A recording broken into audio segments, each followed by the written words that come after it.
It's the ankle herd round the world. Duke needs Cooper Flagg or they will not win the national championship. We need the squad. You're talking ball with the ACC squad, sponsored by Game Time. From Florida State to North Carolina, from Syracuse to Miami, and from NC State to California, it's the local experts of the Locked On Podcast Network, bringing you scoops, breakdowns, and the most comprehensive preview of the upcoming ACC weekend.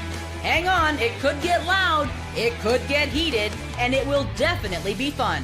Squad up, you're part of the ACC squad. Hey there, what's up? It's Wednesday, March 19th, March Madness Eve 2025. Welcome into the ACC Squad Show. I'm your host today, Isaac Shade, filling in as best I can for our guy, Alex Dono. Joining today are the co-hosts of Locked On Wolfpack, Kenton Gibbs and Grayson Boone, and we got our guy, Jackson Holzer from Locked On Syracuse, and the main man, Jarvis Davis, behind the scenes doing all that great work. Man, you are joining us at the place to get your ACC news every single day of the week. It's all part of the Locked On Podcast Network. We want to thank you for making us your first watch or listen. Special shout out to all the everydayers that are here with us. Look, we got to timestamp this thing, folks, because we are recording before North Carolina plays San Diego State on Tuesday evening in the play-in round. But of course, we're going to have to talk about Carolina's inclusion in this dance at all. We'll get to that. We'll talk Louisville being perhaps the most improperly seeded team in the tournament. Clemson working to overcome Dylan Hunter's broken hand. We're going to make some picks and all that. But boys, we cannot start anywhere else than in Durham, North Carolina, where not only does Malik Brown have his shoulder jacked up again, but obviously Cooper Flagg and that foot heard around the world. We got to talk about it. Here's the first question I want to start with. Is there any world in which you would risk putting Cooper Flagg on the floor on Friday against the 16 seed? Well, from whose perspective am I talking? If I'm talking from Jon Scheyer's perspective, get your tail out there, man, and get warmed up. Let's get you about a good 8 minutes, 8 to 10 minutes. Just get your little light cardio out there, put up some Tony Snell numbers, and but you just get a little bit of effort and intensity out there and keep it pushing. If I am him, if I'm Cooper, hey, bro, I'm good. I'll see y'all in the round of 32, maybe. I mean, no guarantees there, but I might see y'all in the round of 32. Y'all boys be safe. It just depends on who you're looking at this from, because, again, to me, Cooper doesn't really have a reason to come back and do anything. But as Jon Scheyer, if I'm saying I'm the head coach, I want my team gelling by the time we get to the Sweet 16 and we're seeing some powerhouses, then, yeah, that's a very different situation. Grayson, you're muted down there, Grayson. You're muted. Jon Scheyer cut my mic. Sorry. It's probably a good thing that we're not asking this question to either Virginia or Purdue because they've had trouble in the past with the 16 seed. I don't think Duke falls in that same category. I do believe they can get away with not playing Cooper Flagg in the opening round. They have been dominant, so dominant, in fact, that I'd be comfortable if I were Jon Scheyer, not having to run Cooper Flagg out there, risk further injury. I don't necessarily hate the idea of like a pitch count, so to speak. Maybe play him 5 to 10 minutes, see if he can wiggle it around, get it loose. But I would not force anything that doesn't need to be forced against the winner of American or Mount St. Mary's. Yeah. Jackson, what you got? It comes down to two factors for me. Number one, to what degree is he hurt? So is he 75% healthy? Is he 90% healthy? Is he 99%? Right? That matters. Is he only at 50%? And the second question really is, can he hurt the injury any worse? If he goes on the floor, obviously injuries can happen no matter what, but for this specific injury, can he make it worse by being on the floor? That being said, I think all things being equal, you probably don't want to risk him not playing just because a 1 seed, they can lose in the round of 64. It has happened. It most likely won't happen. I like the idea of Cooper Flagg maybe playing 10 minutes. Well, let's not pretend. Play 10 minutes, get your conditioning okay, and if Duke is up by 30, then take him out. Don't play him for the rest of the game. Let's not pretend like this team hasn't just done something already without him. They just won the ACC tournament without Cooper Flagg or Malik Brown. Purdue was a 1 seed, and Virginia was a 1 seed, and they lost to 16 seeds. I mean, Purdue lost to Fairleigh Dickinson, who shouldn't have even been in the tournament. But here's the thing. That's twice in the entire history of 1 versus 60. That's like saying, I'm never going to fly again because that one plane fell out of however many million. You know what I'm saying? Like, I get it. I hear you, GB. I hear you, Jackson, right? But I just can't get on. Here's the thing that I like as well. Duke has managed the relation of information really well on this thing. It is not a situation like Kenyon Martin and Cincinnati those years ago, where he was hurt in the conference tournament. They told everybody what was up, and the committee dropped Cincinnati to a 2 seed. They lose to Tulane in the second round, and they're going home. We don't know if this is high ankle. We don't know if it's low ankle. We don't know where, because Duke has wisely controlled the flow of information out, and so now we're not sure.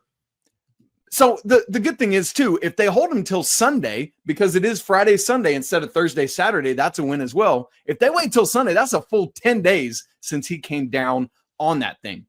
Next question. Without Cooper Flagg, without Malik Brown, assuming we don't see him either, who's got to step up for this Duke team if they want to go as far as they can? Oh, free the nipple. It's Conker nipple time, baby. He's got to do some great things in order for this team to be something special. I mean, realistically, who else are you looking at? You would want to say, well, Proctor's got all the experience, and, experienced guards tend to make magic happen in March. Stop it. You've got a lottery pick on this team that's not named Cooper Flagg. That lottery pick needs to let it fly, needs to do his best Pistol Pete impression, because guess what? At the end of the day, this Duke offense has been one all year that relies very heavily on stars being stars. Not to say that John Shire doesn't have a plan, doesn't have an offensive set, because he does. But if you watch them play, a large part of their offense is, you know what? We got to let this star be a star. We're going to put this star in position to get an open shot. Or we're going to put this star in position where he is against a much smaller matchup, whatever the case may be. So who's the next up offensively? Who do you think has the most efficient and effective offensive package that you can scheme up for on Duke? I would say it's Knippel by a mile, and that's where they're going to miss the most. Although Cooper Flagg does a little bit of everything, I think that the area where they don't have anybody who can do what he does in the greatest volume is scoring. I think the trio of Sion James, Tyrese Proctor, and Con Knippel, that should be enough in the first round. I think maybe when you face the winner of Mississippi State and Baylor, maybe the conversation changes there, but I really don't think they have much to worry about if they don't have Cooper Flagg at all. I'll also say this real quickly. I think the optics on Cooper Flagg have been good in that he wasn't on crutches. He wasn't in a wheelchair outside of him getting wheeled off of the court. Sure. He was just able to hobble around on 1.5 feet there. If I'm a Duke fan, I find solace in the fact that it didn't look like horrible. I think I'd be comfortable there. I think you guys mentioned all the names that need to be mentioned here as far as who needs to step up scoring wise. But can we get to the reality here? And that's, let's say, how far can Duke go without Cooper Flagg? That's a great question. How far can they go? I mean, I think they can get to the Elite Eight without him. I was just about to say Elite But Eight. they're not going to win a national championship if he's not on the floor, period. Yeah. Like, it's just not going to happen. And you know what's funny? You know who's in the path along the way to the Elite Eight? Let's say Baylor wins their first game. That's the second round matchup. Who is Baylor's backup point guard? Jeremy Roach. We might have that in the second round. There we go. You know who might be waiting in the Sweet 16? Arizona and Caleb Love. I mean, we got all sorts of good intrigue there. And then we might get back to Duke and Alabama in that potential Elite Eight matchup that you guys are talking about. They've got a big injury of their own potentially with Grant Nelson. We got to watch out for his knee. But, man, this thing is rife with storylines. But back to Jackson's question. So where are we all at with that? How far can they go? Keeping in mind that it seems like Malik Brown, I think Malik Brown's situation is worse than Cooper's. I don't think we're going to see Malik Brown. Yeah, I don't think we're going to see Malik Brown, but I think they have enough to win a championship with Malik Brown if everything from around the 32 forward goes well in terms of health. I really and truly do. Don't get me wrong. The defensive side of the ball is important. One of the most underrated parts of Cooper Flagg's game, the way that he uses his length as a help side defender. That is something that really we don't see often out of guards and wings like him. It's not something that's like an everyday thing from a guy who can also fill it up the way he does. So he can cover up a little bit there. And Malawatz has been getting better and better as the year goes on as a rim protector. So again, it's not a situation that I'm looking at where it's like it's untenable. However, if you see Cooper Flag go down again, right, and he decides, I tweaked it, stepped on it wrong again, I'm good. I'm going to be the number one pick. I've got a lot of money to go make. I'll pass. I don't see this team getting past the Elite Eight. I really and truly don't see that happening. I think the Elite Eight is probably the same doorstep, so I agree with Kenton. My question is, who do you think is the biggest threat to Duke in this region, with or without Cooper Flag? Is it Alabama? Is it BYU? Is it Baylor, perhaps, in the route of 32? What are we thinking? I think it's Bama. I think Arizona and Bama are like neck and neck, but I'd probably go with Arizona as a 1B. I'm with you. Yep, absolutely. I mean, BYU, to your great point, GB, BYU's been playing really good basketball lately. They're hot. Baylor does have some stuff. I mean, they've got Omir, who played against Duke a lot. They've got Roach, who, again, literally started for this team and is now somehow a backup at Baylor. That's bananas to me. They've got Rob Wright as their starting guard. So we'll watch all of that. But Alabama, just with I'm with you there with all the pace and stuff they do play. That's the number one scoring offense in the entire nation, number one in adjusted tempo. Crazy stuff. Let's assume. And the only way to beat a team with length like Duke, you got to run them off the floor. So that's obviously why Alabama is going to be your toughest matchup, because you cannot play twin towers. You cannot play multiple bigs against a squad like Alabama and think you're all right. They'll run you out the gym quickly. Yeah. So let's assume Cooper Flag's good, which I think he's going to be from everything we've heard from John Shire. Didn't they already say like they think he's going to be back for the round of 64, or were they just playing politics with trying to get a 1 seed? Indirectly. Yes, exactly. All of that is probably a yes, Jackson, if we're being honest. How far do you let's make a pick on Duke. Where do they win the whole thing, or do they lose? And if so, where? So I picked them to win the national championship. I'm going to assume that Cooper Flag is healthy. And if he's not healthy, their ceiling is the Elite Eight. Okay. I don't get them. They're just not. I don't see it. How can they go to the Final Four without the best player, maybe in college basketball? Because everyone behind him they're all really good. Is a top 10 roster as well. Yeah, they're all really good, but so's everyone else. Yep. KG, great. What you got? I think ceiling with Cooper's Final Four, ceiling without is Elite Eight. Okay. I think Barnes and boys this is their year. I really do feel like this is Tennessee's year. Old Rocky Top is going to get it done. Ooh. And I think that if Duke meets them in the Final Four, that team is too deep. And you know the thing that's always weird about Tennessee that nobody ever tracks? Why the hell do they have so many lefties? Why do they always have multiple lefties that are just so unorthodox and throw you off your game? So I think that they're ceiling Final Four with them healthy. Without round of 32, they could lose to Baylor. I've got him healthy. I've got them losing to Auburn in the national championship, a rematch from the ACC SEC earlier this season. I'm with you guys, though. Without Cooper Flag, they fall to Bama in the Elite Eight. That's where I'm at. All right. We got to talk about Louisville, who criminally has been given an 8 seed. What a turnaround this year for Pat Kelsey. And can Clemson knock off McNeese even without Dylan Hunter? Can his brother bring things home? We'll talk about that all coming up in just a second. Right after I tell you about Upwork. Y'all, look, scaling your business requires the right expertise at the right time. With Upwork, you can find specialized freelancers in marketing, development, design, and more. Experts ready to help you take your business to the next level. Upwork gives businesses flexibility by connecting them with top freelance talent across multiple industries, including IT, AI, web development, and marketing. So whether you need extra hands for a project or a long-term partner, Upwork makes hiring simple and affordable. If you need help with a marketing campaign, Upwork can connect you with a freelance expert who delivered incredible results. Posting a job is free, it's simple, and within a day, you can get multiple qualified candidates to choose from. So instead of hiring full-time, Upwork helps find affordable, top-tier freelancers to scale your business efficiently. Visit Upwork.com right now and post your job for free. Again, that's UPWORK.com, Upwork.com, to connect with top talent and grow your business today. This episode is also brought to you by Fabric. Life moves fast, especially when you have a family. One day you're watching your kids take their first steps, and before you know it, they're off to college and you're crying all the tears. That's why securing their future is so important.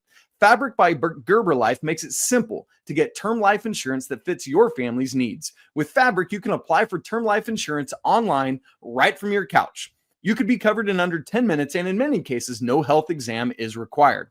As a parent, I want to make sure my family is financially protected no matter what happens, and Fabric gives me that peace of mind. You can get $1 million in coverage in less than $1 a day. So protecting your loved ones, it doesn't have to break the bank. Fabric also offers free digital wills and access to investment accounts to help you plan for your children's future. So go ahead, join the thousands of parents who trust Fabric to help protect their families. Apply today in just minutes at meetfabric.com/lockedoncollege. Again, that's meetfabric.com/lockedoncollege. Policies issued by Western Southern Life Assurance Company, not available in certain states, and prices are subject to underwriting and health questions.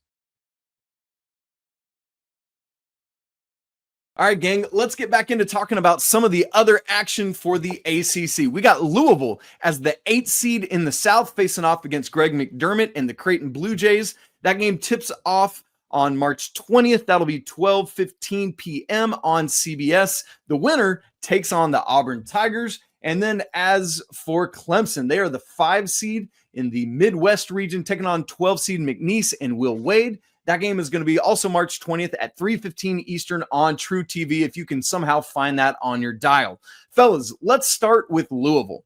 What an absolute bonkers turnaround in year one under Pat Kelsey. I mean, we got to celebrate that. But B, in the same breath, I want to hold the tournament selection committee accountable for their gross misplacement of Louisville in this bracket. Where are we at?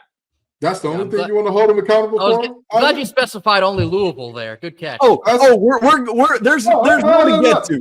We're just asking questions. But no, in all seriousness, the underseeding of Louisville is downright criminal. That is the miscarriage of justice, as people have called another thing that has happened here in this tournament. Jackson brought up a very interesting stat the other day on Locked On ACC, talking about where the last 5 teams that were ranked exactly number 10, which I believe Louisville was coming into the tournament, all of those teams at worst, the lowest any of them had been was a 4 or 5 seed? So the stat was, I think it was over the past 10 years, the team that was ranked 13th, exactly 13th, heading into Selection Sunday. We're not talking about how they were then ranked 10th after Selection Sunday. In the AP poll, no team got worse than a 5 seed in the NCAA tournament. No worse than a 5. Most of them got like a 3 or a higher seed. It makes no sense. I understand the AP poll is completely different. Sure. It's different. It's different people. I get it. How? How? An 8 seed is the equivalent of being like 30 in the nation, but you have the AP poll saying they're 13th? Something's wrong here. Well, and look, now in the new poll, they are 10th in the nation. The 9 teams ahead of them are the 4 1 seeds, the 4 2 seeds, and a 3. That's what's ahead of them. That's the exact I'm not asking for perfection here. I'm not asking for a perfect correlate for, you're number 3 in the country. You got to be a 1 seed or something like that. Or I'm not asking for that. What we're asking for is, hey, if this team is ranked 13 or then 10 in the country, how the heck do they get an 8 seed? That makes no sense. Yeah, Pat Kelsey, get in touch with Florida State's lawyers. I heard that they contract. You got to sue the AC. Go talk to them boys. Sue the committee. What Isaac just said is the tweet I have in front of me. 1 through 4, all 1 seeds. 5 through 8, all 2 seeds. Number 9 in the AP poll is a 3 seed. Louisville's 10 and is an 8 seed. And then number 11 is also a 3 seed. I know 3 is like half of an 8 if you're just looking at it real quick on the keyboard. I don't know how you messed that up. I have no idea how Louisville gets to the conference championship game and is an 8 seed. Clemson is seated higher than Louisville. Louisville beat Clemson twice this year. Yeah. Hello, what are we doing? Hold on. Go ahead. They're penalizing Louisville for being in the ACC, but they're giving Clemson a 5 seed, and then they're taking North Carolina. And Duke's a 1. And Duke is a 1. Hold on a minute. Here's the other side of the issue with stuff like this. This doesn't just penalize Louisville. This penalizes Creighton. This penalizes whoever. Like if Auburn should have to play Louisville, was number 1 overall. They got screwed. So if Auburn faces Louisville, instead of playing an 8 seed, they're really playing a 4 or a 5 in their second round matchup. Like that's the other part of the issue. Somebody on this committee has been dabbling in some nefarious endeavors, because turning a 4 into a 9 is not a good thing. That's not a good thing for regular people. If you understood that, you didn't understand that. But in all seriousness, this is one of the worst seedings that I've seen here. And again, for everybody outraged about UNC getting in, this was the actual crime. This was the actual thing that everybody should be standing and screaming and shouting, oh, there's no way this can happen. Because again, me, Dono, Isaac, Jackson, JJ, Dalton, Grayson, everybody have been win your damn games. We have said that for forever. If you win your damn games, we don't care if you're on the bubble and you get left off. You know why? Because if you're on the bubble, you didn't win your damn games, now did you? We don't care if you're, we almost got into the college football playoff, but we're in the wrong league. Win your damn games. You know what Louisville did? How many conference losses did they have? 2. One of them being to a 1 seed. Well, what more do you want from them? Beating teams that are in front of them. Everybody talks about UNC didn't beat the field. 2 wins against the field. One of them is against American. Louisville has how many wins against the field? Multiple of them coming against your precious 5 seed. What are we doing here? What are we doing? It's a travesty. It's a shame. And what was done to Louisville, to me, is the actual greatest crime of this tournament. All right, so the way you turn this around is you go out and you beat Creighton and then shock the world and kill Bruce Pearl and Auburn. Let's flip to the other side of the bracket to Clemson. I feel like because McNeese is such a strong team, because Will Wade is such a good coach who's going to be back at the Power 5 level next year. Of course he is. That everyone is assuming, like, because you pick a 12 over 5, you should go with McNeese over Clemson. Fellas, I need to know why people are wrong about that, and they should, despite Dylan Hunter's broken hand injury, why they should still be taking the Clemson Tigers. With all due respect to Dylan Hunter, is he the better of the Hunter brothers? Did I go to sleep overnight and Chase just disappeared into the middle of the night or something?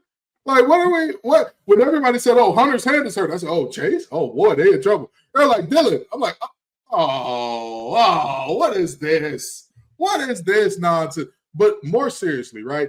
Even with Dylan Hunter's injury, do you all know how many players for Clemson played 30 or more games, or actually, 25 or more games and shot 35% or better from deep?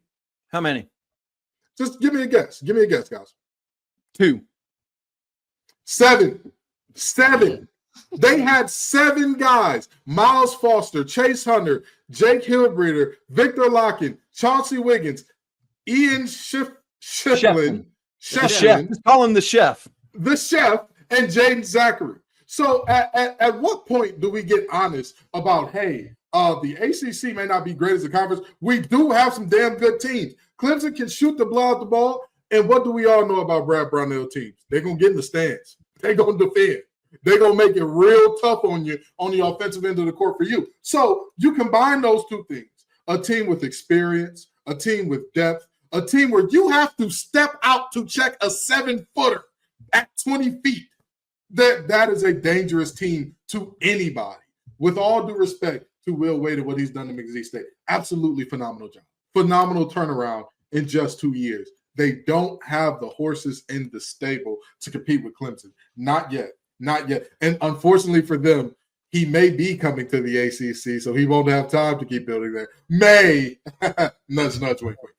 I say this as someone who totally does not need Will Wade to lose for any way, shape, or form, but I think Clemson is actually a bad matchup for McNeese. I think Sheff and Locken, I know they say March is a lot about guard play, but those 2 are going to wreak havoc on a relatively undersized McNeese team. That's right. I think Clemson's going to overwhelm them from the jump, and it will be Clemson early, everywhere in between, and often.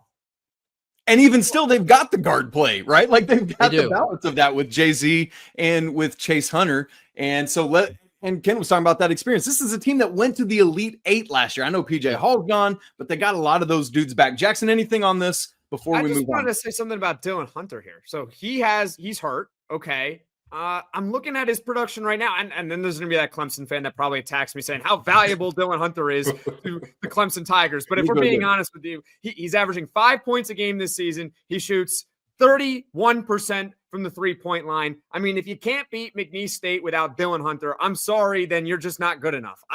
I'm sorry. So, yeah, I'm going to take Clemson.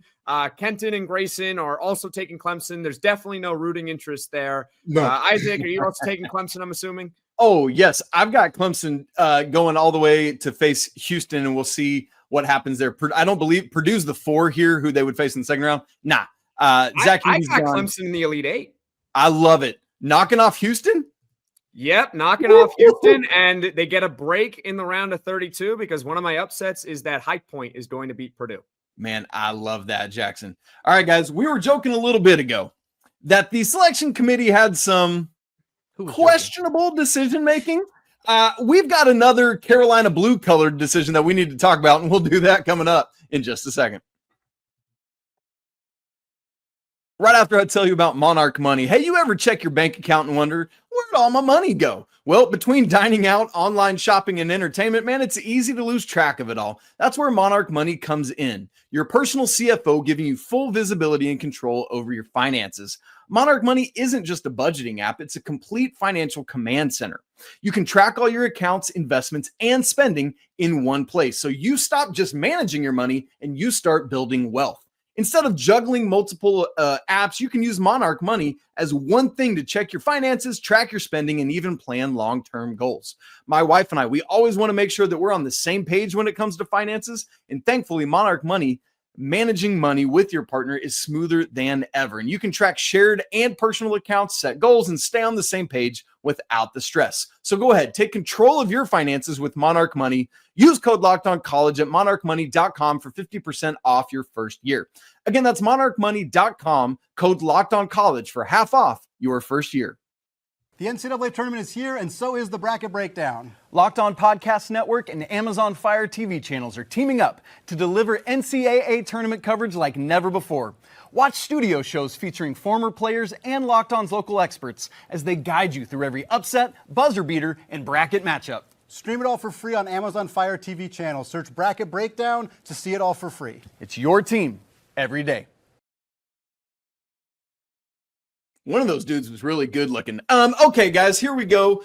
On Sunday, the expectation was that the ACC would only get 3 teams into the NCAA tournament, and then complete lack of suspense because in the first region, it was announced that the North Carolina Tar Heels, the team, oh, by the way, of selection committee chair Bubba Cunningham, were in the tournament in a play-in game that happened last night. Again, we don't know the results of that game as we record this thing, fellas. Miscarriage of justice, as West Virginia has alleged, or is this the right call by the selection committee? I want to know one question and one question only.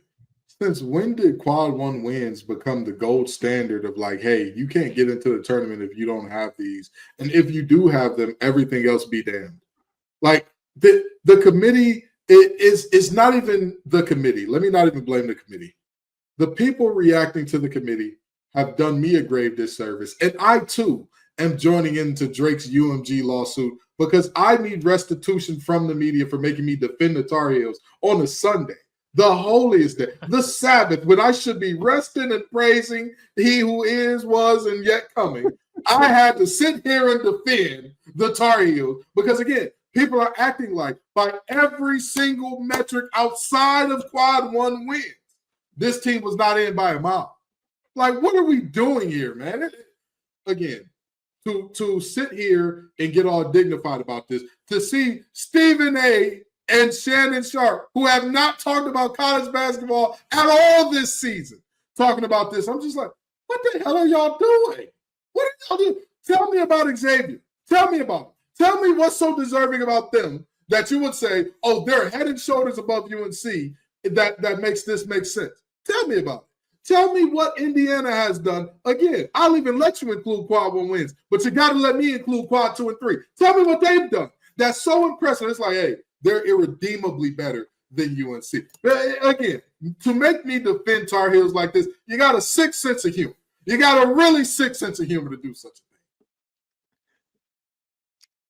I don't care. Expand on that, Jackson. What do you mean? Indiana, West Virginia. My heart breaks. I'm so sorry. Sue whoever you want. You didn't win enough games. You left doubt in the eyes of the committee. That's your fault. I'm sorry. I'm sorry you're not going to be participating in March Madness this season. You know what? Next season, maybe win a few more games. With the new coach, Indiana and West Virginia. Yeah. Well, West Virginia's having a really rough few days. Ugh. Indiana, brighter days are probably ahead. Yeah, win your games. Isn't that the whole point of this? Win your games. And if you can look pretty during those games, that would be nice as well. You didn't win enough. You were on the bubble. You want to know the secret to getting in the tournament? Don't be on the bubble or win your conference. Because if you win your conference, guess what? You're automatically in. So, and as a Wolfpack fan, I can tell you, if you win it, you can do anything. You get crazy in there. You get a little crazy. You know what? It happened last year to NC State. Yeah, you're right.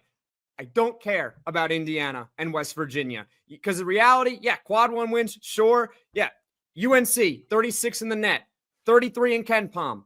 Indiana, 54 in the net, 48 in Ken Palm. West Virginia, 51 in the net, 53 in Ken Palm. Okay, the predictive metrics all there said UNC was a better team, but you want to sit here and throw quad one wins at me, blah, blah, blah, blah, blah. Win your damn games. All right, well, if y'all aren't going to do it, I'm going to do it. This is the National Corrupt Athletic Association, and I ride with my dog, the state governor, Patrick Morrissey, in the great state of West Virginia. What on earth took place in this selection committee? Actually, I know what took place. Corruption. Nepotism. Bubba Cunningham took place, might I add. This was ridiculous. I'll put all the metrics aside. The idea that Bubba Cunningham wasn't in the room while they're making these decisions, this reminds me of like a Michael Scott meme where he's just standing outside the glass with his hands on the window. Like, what? Come on. They're going to do right by the chair of the committee. Not to mention, it's his last year in doing so. Oh, did he get bonuses? Why, yes, he did get bonuses for Carolina getting into the tournament. This is preposterous. People are going to call me biased. I don't care. This is a miscarriage of justice to the highest degree, and I demand order in my court. I demand that they win more basketball games so they leave no doubt. Can I just say, was there somebody on the squad who specifically warned us all, if UNC is on the bubble, they're going to get in. If they're close, they're going to get in. If only somebody had warned us of this. If only somebody knew. Again, I make no bones about this. Yes, I do think that brand bias definitely came into it. And of course, let's be honest about this, right? Oh, you can't big up your team while you're in it. You can't big up your team, but you know what you can do? Dirty Mac the other team. Oh, yeah, you could say that Indiana. Oh, what do you mean? You know what? I can't say anything about North Carolina. I can say, is Woodson even going to be there next year? Like, do they even, like, are they even inspired right now? That West Virginia team, I mean, have they done anything relevant since Huggins left? You know, Press Virginia ain't walking through that door, ladies and gentlemen. I just don't understand what we're even here for. Again, I can't say anything about UNC, but I can tell you about those other schools that are on the bubble here. But again, UNC is not the only team with terrible metrics or with terrible quad one metrics. They got it. There are multiple teams who fit that qualification, who fit that criteria. And I hate to acknowledge this, but it has to be said. If the brand weren't as big and as storied for whatever reason, story is a very interesting word considering reading and all that at UNC. But if it wasn't a brand as storied as UNC, it wouldn't be a big deal because, again, nobody's beating the table about Xavier. I have not seen a single person say Xavier getting in is the biggest travesty I haven't seen anyone cry about Texas. Nobody's but here's the thing. Let's stick on Xavier, though. Let's stick on Xavier because I've been talking about this week. Let me take off my Locked On Tar Heels and Locked On ACC hat, put on my Locked On College Basketball hat. Xavier's resume is worse than North Carolina's, and they were more safely in, according to almost every bracketologist, and then by the seed line. This is a team that also only had one quad one win. And so that's equal and even. And when you look at everything else, all the rest of the resume metrics that we're looking at, Xavier's paled in comparison to North Carolina's. That's the bigger issue to me is that Xavier's in and more comfortably so with the worst resume. That and I'm not even necessarily saying Carolina should have been. I'm just specifically speaking about the Xavier side of this thing, that is a miss as well. I also really I want to go back to Grayson's point. While the bylaws of the tournament committee mandate that if your team or your conference is being discussed, you have to recuse yourself. But the humanity in it, you're going to be, if there's not direct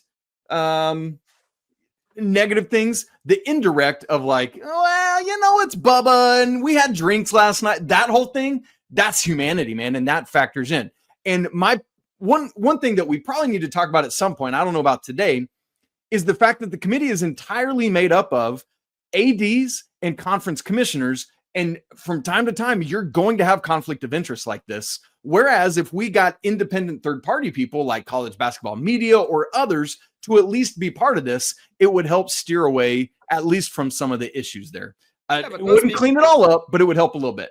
I mean, those people have alma maters too. So why can't they get biased? Fair. I mean, I recognize that. I'm a basketball bracketologist. I should be included in this, right? There's so many of them out there, and they're getting better and better, by the way, at predicting the field. So shout out to those people. But they also went to school for the most part.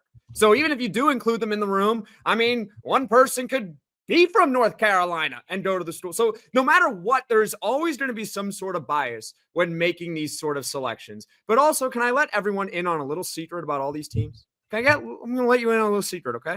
North Carolina, Indiana, West Virginia, none of them are winning. They're not winning the tournament.